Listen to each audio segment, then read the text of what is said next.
Today I'll teach you the list methods in Python. So what is a list? So list is a collection of dissimilar data elements. So dissimilar means it could be an integer, a float, a string, a character, boolean. So we can store similar or we can store dissimilar elements. It depends on the application requirement. Now lists are used to store multiple items in a single variable. So we prepare or we create one single variable and we try to store multiple items of same or dissimilar data elements. Now lists are created using square brackets. So you can see here the square bracket is open and closed. Now this is the notation for the list. Now here we will focus on list methods. So if you want to just go with the basics of list, so I've created one video prior to this, so you can please check out the particular video for the list information.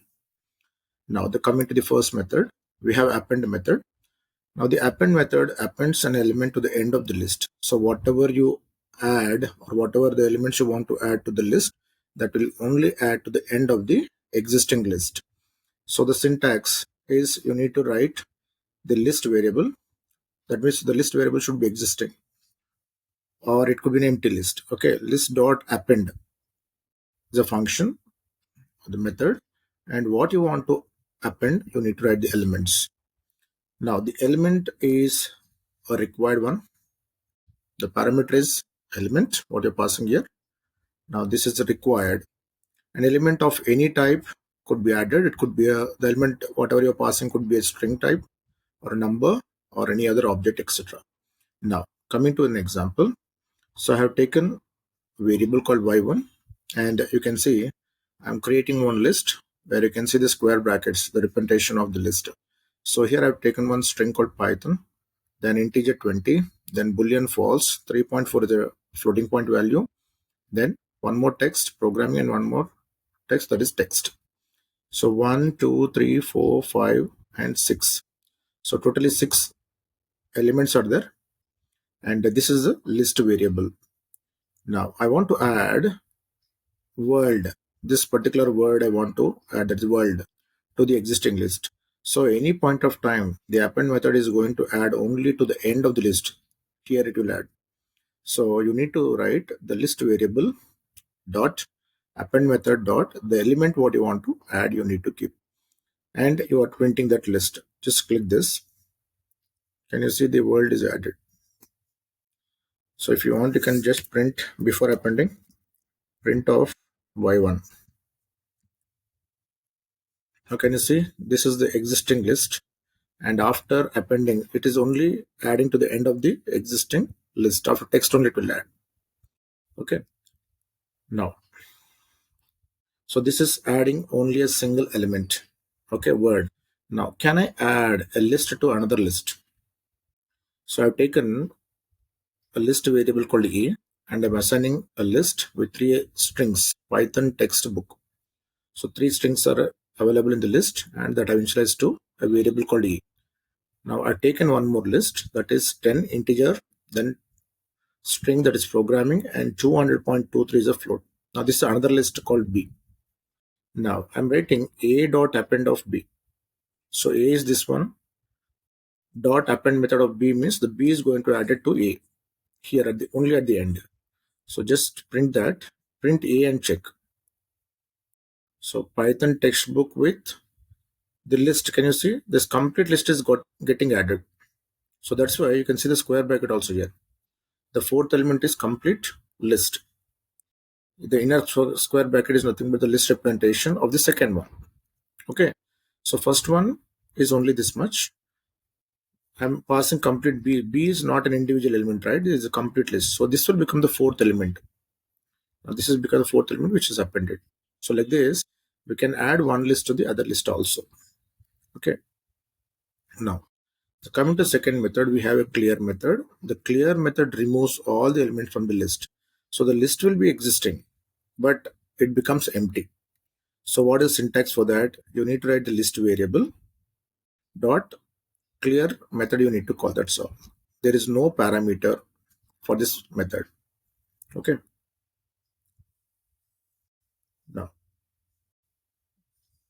For example, if you can just go for, I'll copy the same, this one,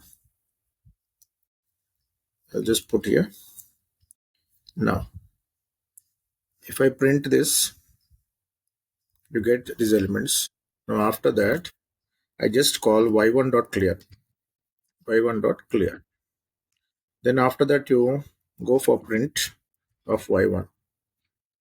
Okay, so this is before clearing the elements. This is, now I'm calling list variable dot clear.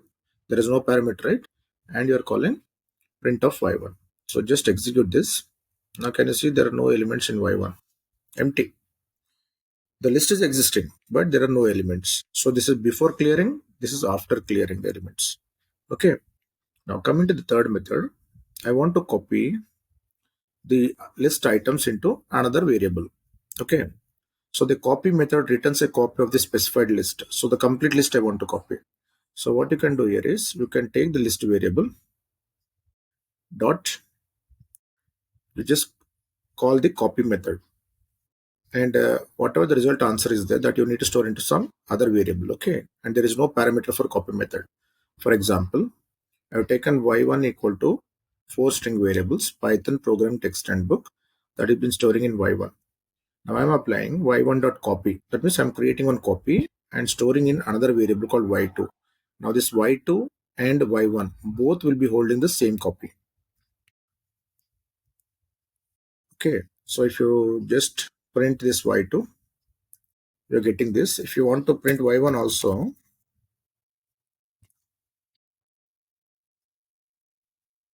you will get the same copy. Can you see both are holding same copy? Because we are applying this list.copy method so that it will copy the same elements into the y2. So both are list elements now. Okay. Now coming to the fourth method, count. Now the count method returns the number of elements with a specified value. Now, if you go to the syntax of this, list variable dot count of, you are giving the value. Now this particular value is required. Okay. Now the value could be, the parameter is only value which is required compulsory.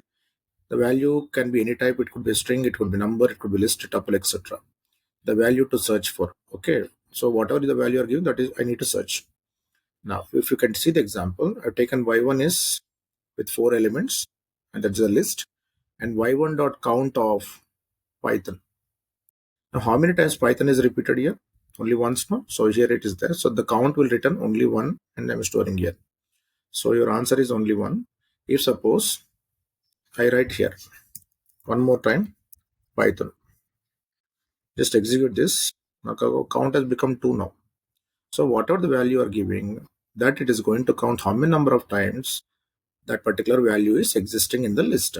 Okay, so y1 is a list variable dot count of what you want to search.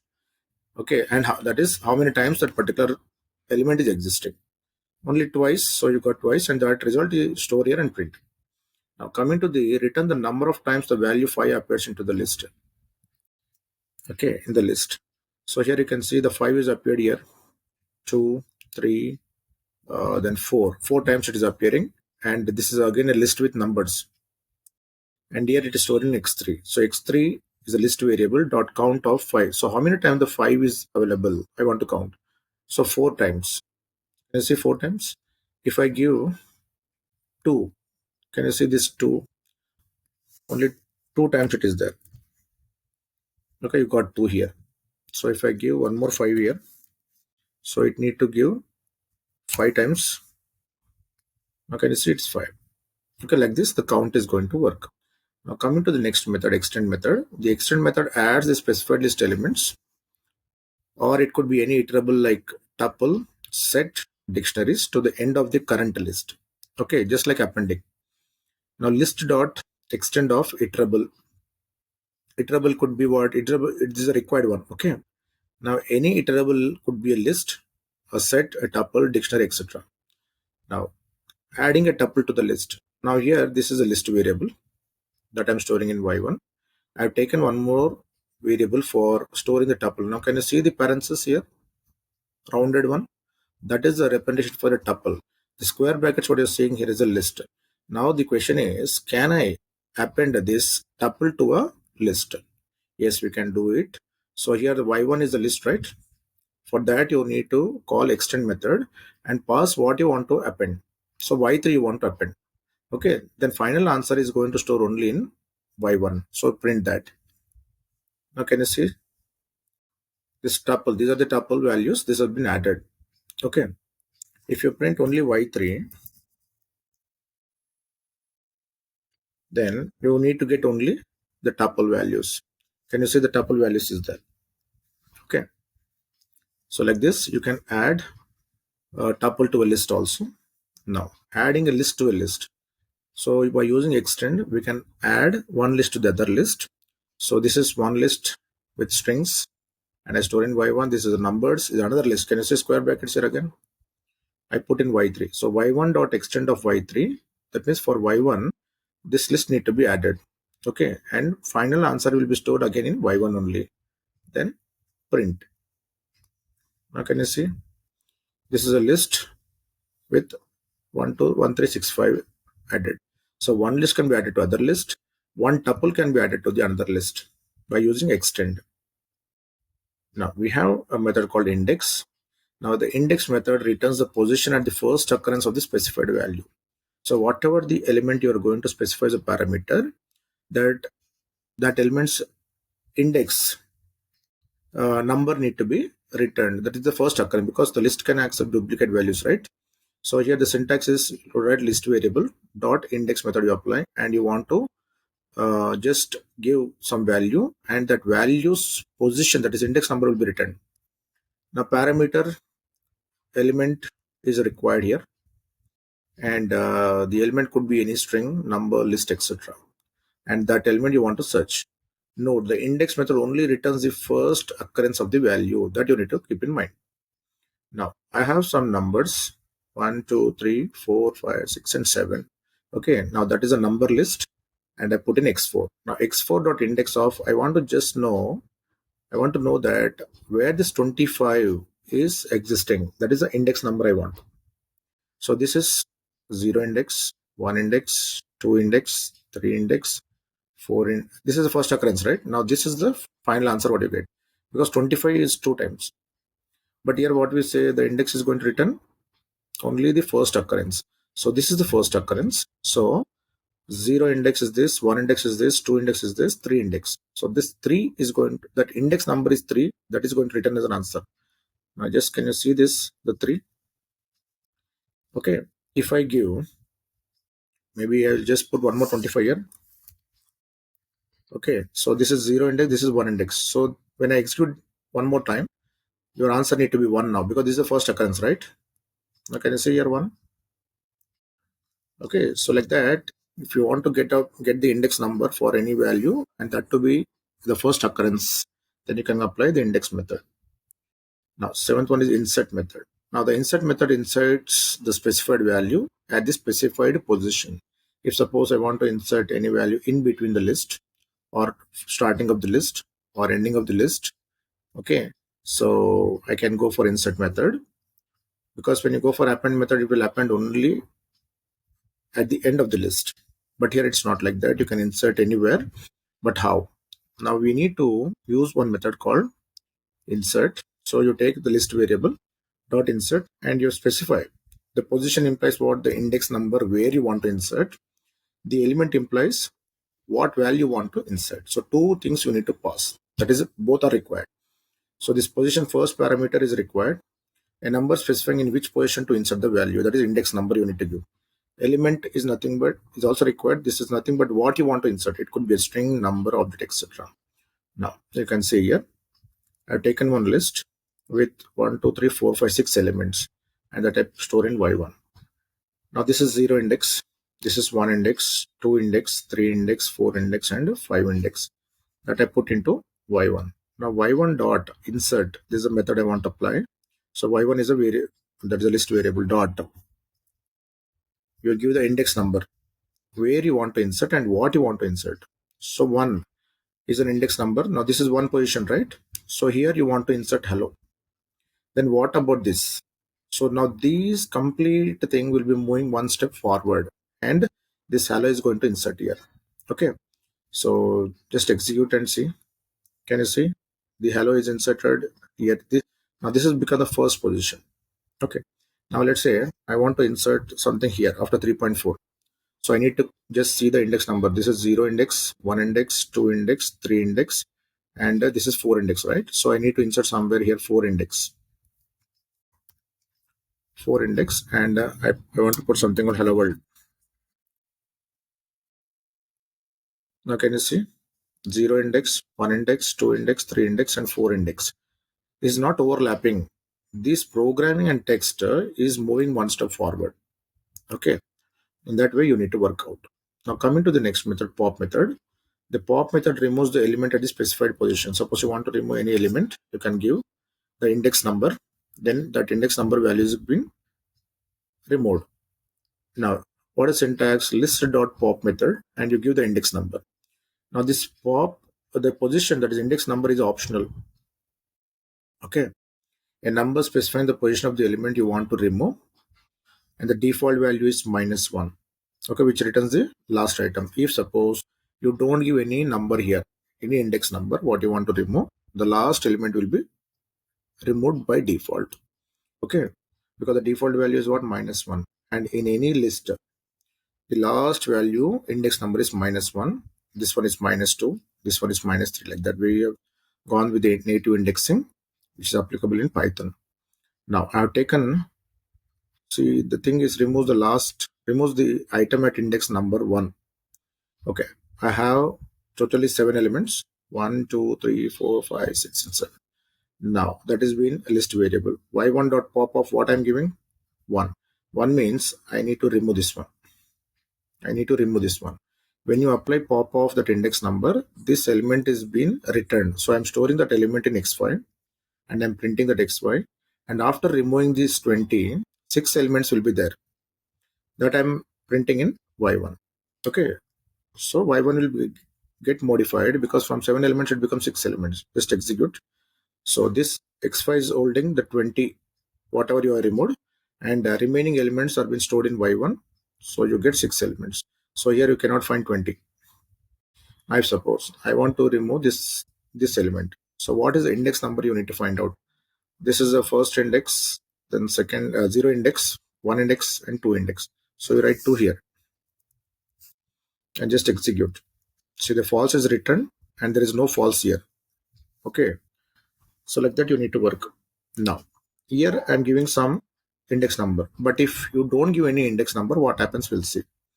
See, removes the last item from the list if we don't give an index number in pop method. So here 1, 2, 3, 4, 5, 6, 7 elements are there, and that is stored in y1. Now y1.pop. Now you need to observe one thing here. I'm not giving any index number here in pop method. But earlier case I've given here 2, 1 like that.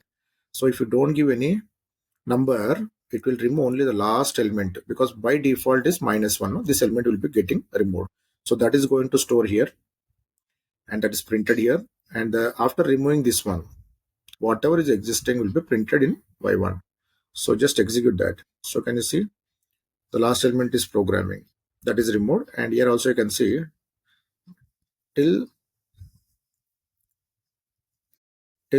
the text only you're getting the output, till the text.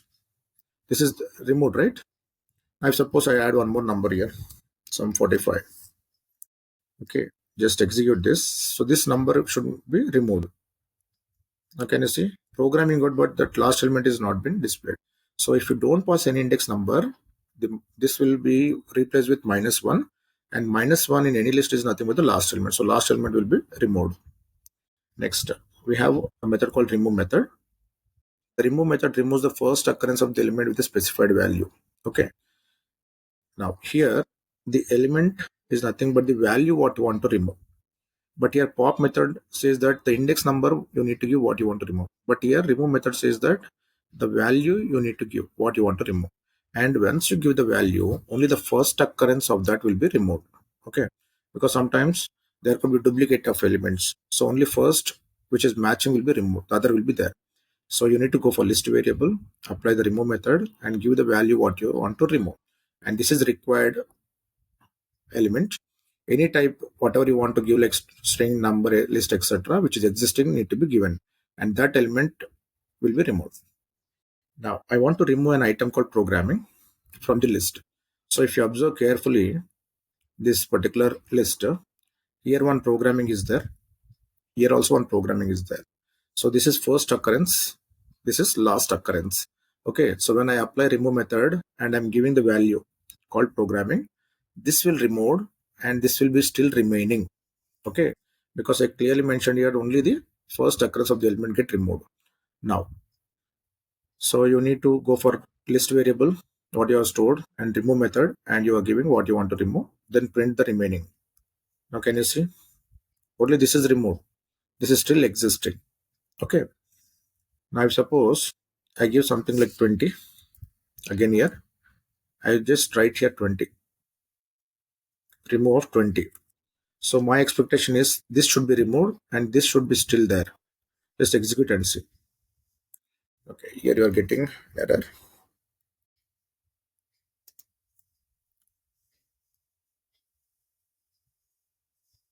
Okay, I need to put a comma here. Now can you see here? This 20 got removed. This 20 still existing. Okay, in that way you need to do. Now, reverse method. I want to just make that particular elements in the reverse order, whatever is there. So the reverse method reverses the sorting order of elements. Just to apply reverse method, there is no parameter. So list variable dot reverse, and there is no parameter for that. Okay, just apply reverse method. Now you take one list, 1, 2, 3, 4 elements, and you store in one variable and simply call y1 dot reverse. Then all the elements will be reversed. So this will become the first, second, third, and fourth, and print that. You can just check. Can you see the last element has become first, then this one has become second, this one has become third, and this one has become fourth. So any point of time you want to reverse anything, that means all the elements into the list, then you can go for the reverse method. Now coming to the next method, sort method. The sort method sorts the list ascending by default. We can also make a function to decide the sorting criteria. Now how? Now here, if you can see the syntax, the list variable you need to take and sort function, and yet the parameters are reverse. Reverse, that means reverse means a descending order. If it is true, the sorting will be descending. If it is false, the sorting will be ascending. And here we have a key and value where the key is holding. That means key is assigned with some function. Okay, we'll see with an example. Now coming to the parameters, we have two parameters, right? This is one parameter and this is another parameter. Okay, and whenever you are writing the parameter, you need to write the value also like this. Okay, now reverse parameter is optional. Reverse equal to true means it will sort the list in descending. The default is reverse equal to false. Okay, so if you don't write this one, by default you're going to get in ascending order. Okay, now second one, key is also optional, a function to specify the sorting criteria. Now here the key equal to, we need to call one function. That function is going to decide how to sort the elements. So for example, I've taken this list with 4 elements and that I put in y1. I'm simply applying y1 dot sort. Can you see here I'm not passing any reverse equal to true or key equal to so and so. So if you don't write anything, by default it will be sorting in ascending order. Okay, so just execute this. So can you see? First capital letters will be taken. So among these two, book B is first and T is second. Then you go for these small cases, and in this programming is going to come first and Python is going to come second, because PR is before then PY, right? So based on the ASCII values you are going to get. Now sort the list numerically. I can go for sorting the numbers also. Okay, don't mix the numbers with the alphabets. Okay, so here I'm taking some random numbers and I put into x2, that's the list, and I'm simply calling sort method again on the list, x2 dot sort, and finally you print that x2. Can you see here the descending order, sorry, ascending order, 12, 22, 54, 61, and 478. Now if you want to go for descending order, same example I'm taking, first one, if simply you write reverse equal to 2, that's all, nothing more. So y1 you are making the list, y1 dot sort of reverse equal to true. Then you just execute that. Now can you see? descending order. Can you see ascending order once? Book, text, programming, and Python. Here what happened? Python, programming, text, and book is a descending order. Okay, based on the ASCII values, you're going to get in descending order. Okay, that is a small to big to small. Okay, now I can sort. I can go for sorting in descending order for numerical numbers also. Same example you take. Prepare x2 list and x2 dot sort of here you write reverse equal to true. Okay, then execute. So here you can see 478, 61, 54, 22, and 12. This is a descending order. Okay, so this is a parameter most important for us to make into descending order. Otherwise, you get an ascending order. So if you want a case insensitive sort function, use str.lower as a key function. So here I've taken one list and I store in y1. y1 dot sort key equal to, there is one function I'm calling is lower, str.lower. Okay, that means I don't want capital letter, small letter, and all comparisons. Irrespective of the case, it could be upper and lower. I need to just sort my application. So here the criteria is I'm trying to take each element I'm trying to put into the lower case, and then I'm trying to sort. So you're getting in the proper order now book B, then programming, then Python and text. Okay, based on the alphabets you're getting. So you need to apply, ignore, that means case insensitive sort function it applies. So what I'm trying to do is key equal to str.lower, where the all things are been converted to lower, then go for the sorting. Okay, so these are a few methods of list which are put into the real-time applications. So I hope I've given some input on the list methods. So if you like this video, do comment, subscribe, and share it to your friends. Thank you.